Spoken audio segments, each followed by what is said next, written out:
ನಮಸ್ಕಾರ ನ್ಯೂಸ್ 18 ಡಿಜಿಟಲ್ಗೆ ಸ್ವಾಗತ. ನಾನು ಚೈತ್ರ ಹರೀಶ್. ಬೆಂಗಳೂರಿನಲ್ಲಿ ಐಟಿ ಅಧಿಕಾರಿಯೊಬ್ಬರು ಗಿಳಿ ಶಾಸ್ತ್ರದವನ ಮಾತನ್ನ ನಂಬಿ ಬರೋಬ್ಬರಿ ಲಕ್ಷಾಂತರ ರೂಪಾಯಿ ಮೌಲ್ಯದ ಚಿನ್ನಾಭರಣ ಮತ್ತು ನಗದನ್ನ ಕಳ್ಕೊಂಡು ಕಂಗಾಲಾಗಿದ್ದಾರೆ. ಉತ್ತಮ ಜಾಗಕ್ಕೆ ವರ್ಗಾವಣೆ ಸಿಗಲಿ ಅನ್ನುವಂತ ಆಸೆಯಿಂದ ಶಾಸ್ತ್ರ ಕೇಳೋದಕ್ಕೆ ಹೋದಂತ ಅಧಿಕಾರಿಗೆ ಶೇಖರ್ ಎಂಬ ಗಿಳಿ ಶಾಸ್ತ್ರದವನು ಪಂಗನಾಮ ಹಾಕಿದ್ದಾನೆ. ಈ ಬಗ್ಗೆ ಸಂಪೂರ್ಣ ಮಾಹಿತಿಯನ್ನ ಇವತ್ತಿನ ಡಿಜಿಟಲ್ ಕಂಟೆಂಟ್ ನಲ್ಲಿ ನೋಡ್ತಾ ಹೋಗೋಣ. ನೀವಿನ್ನು ನ್ಯೂಸ್ 18 ಸಬ್ಸ್ಕ್ರೈಬ್ ಮಾಡಿಲ್ಲ ಅಂದ್ರೆ ಲೈಕ್ ಮಾಡಿ, ಶೇರ್ ಮಾಡಿ, ಸಬ್ಸ್ಕ್ರೈಬ್ ಮಾಡಿ.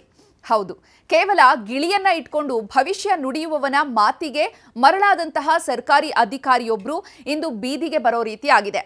ಮುಖ ನೋಡಿ ಜಾತಕ ಹೇಳ್ತೀನಿ, ಜೀವನ ಉದ್ಧಾರ ಮಾಡ್ತೀನಿ ಅಂತ ನಂಬಿಸಿ ಆಪರೇಷನ್ ನಡೆಸಿದಂತಹ ಈ ವಂಚಕನ ಪರಿಚಯವಾಗಿದ್ದು ಕಳೆದ ಡಿಸೆಂಬರ್ನಲ್ಲಿ ಬೆಂಗಳೂರಿನ ಇನ್ಕಮ್ ಟ್ಯಾಕ್ಸ್ ಆಫೀಸ್ನಲ್ಲಿ ಕೆಲಸ ಮಾಡ್ತಾ ಇರುವಂತಹ ಈ ಅಧಿಕಾರಿಗೆ ಭಾರತೀ ನಗರದ ಸರ್ಕಲ್ ಬಳಿ ಗಿಳಿ ಶಾಸ್ತ್ರವನ್ನ ಹೇಳ್ತಾ ಇದ್ದ ಶೇಖರ್ ಎದುರಾಗ್ತಾರೆ. ವರ್ಗಾವಣೆಯ ನಿರೀಕ್ಷೆಯಲ್ಲಿದ್ದಂತಹ ಅಧಿಕಾರಿ ಶಾಸ್ತ್ರದವನು ಆಮಿಷವನ್ನ ಒಡ್ತಾನೆ.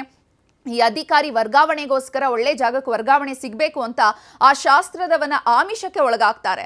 ದೊಡ್ಡ ಪೂಜೆಯನ್ನ ಮಾಡಿಸಿದ್ರೆ ನಿಮ್ಗೊಂದು ಒಳ್ಳೆ ಕಾಲ ಕೂಡ್ ಬರುತ್ತೆ ಅಂತ ಆ ಶೇಖರ್ ಅನ್ನುವಂಥವನು ನಂಬಿಸ್ತಾನೆ. ಮೊದಲು ಪೂಜೆ ಹೆಸರಲ್ಲಿ 50,000 ರೂಪಾಯಿಯನ್ನ ಪಡ್ಕೊಂಡು ನಂತರ ಪದೇ ಪದೇ ಕರೆ ಮಾಡಿ ಅಧಿಕಾರಿಯನ್ನ ತನ್ನ ಬಲೆಗೆ ಬೀಳಿಸ್ಕೊಳ್ತಾನೆ. ಗಿಳಿ ಶಾಸ್ತ್ರದ ಈ ವಂಚನೆಯ ಭೀಕರತೆ ಮತ್ತು ಅಧಿಕಾರಿ ಕಳೆದುಕೊಂಡಂತಹ ಆಸ್ತಿಯ ವಿವರವನ್ನ ನೋಡೋದಾದ್ರೆ ಮೊದಲಿಗೆ ವರ್ಗಾವಣೆ ವಿಚಾರವಾಗಿ ಶಾಸ್ತ್ರವನ್ನ ಅಧಿಕಾರಿಗಳು ಕೇಳ್ತಾರೆ.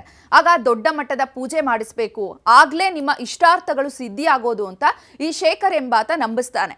ನಂತರ ಪೂಜೆ ಮಾಡಬೇಕು ಅಂತ ಹೇಳಿ ಪೂಜೆಗಾಗಿ ಮನೇಲಿ ಏನೆಲ್ಲ ಇದೆ ಚಿನ್ನಾಭರಣ, ಆ ಪೂರ್ಣ ಚಿನ್ನಾಭರಣವನ್ನ ತಗೊಂಡ್ ಬನ್ನಿ ಅಂತ ಹೇಳ್ತಾನೆ.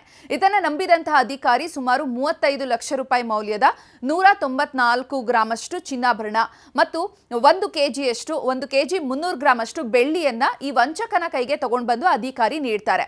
ಪೂಜೆ ಮುಗಿಸಿ 1 ದಿನದಲ್ಲಿ ಈ ಎಲ್ಲದನ್ನ ಕೂಡ ನಿಮ್ಗೆ ವಾಪಸ್ ಕೊಡ್ತೀವಿ ಅಂತ ಅಧಿಕಾರಿ ಹೇಳ್ತಾನೆ.